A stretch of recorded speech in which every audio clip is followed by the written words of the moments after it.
నారద పురాణంలో ఉన్న సంకటనాశన గణేష స్తోత్రం ప్రతి నెల వచ్చే సంకష్టహర చతుర్థి నాడు చదివితే జీవితంలో ఉన్న అన్ని విఘ్నాలు తొలగిపోతాయి. కావలసిన సంకటనాశన గణేష స్తోత్రం మీకోసం. ప్రణమ్య శిరసాదేవం గౌరీపుత్రం వినాయకం భక్తావాసం స్మరే నిత్యమాయుష్కామార్థసిద్ధయే.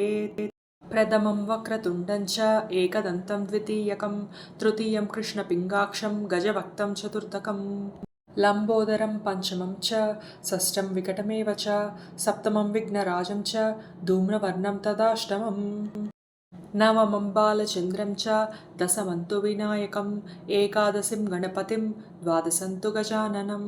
ద్వాదశైతాని నామాని త్రిసంధ్యః పఠేన్నరః న చ విఘ్నభయం తస్య సర్వసిద్ధికరం పరం.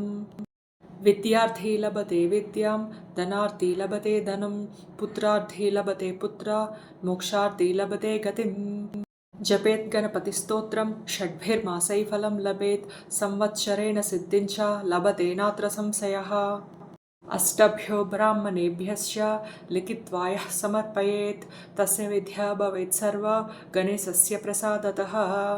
इति శ్రీనారదపురాణే సంకష్టనాశన గణేష స్తోత్రం సంపూర్ణం.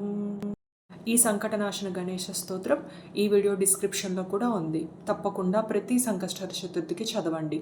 ఓం గం గణపతయే నమః.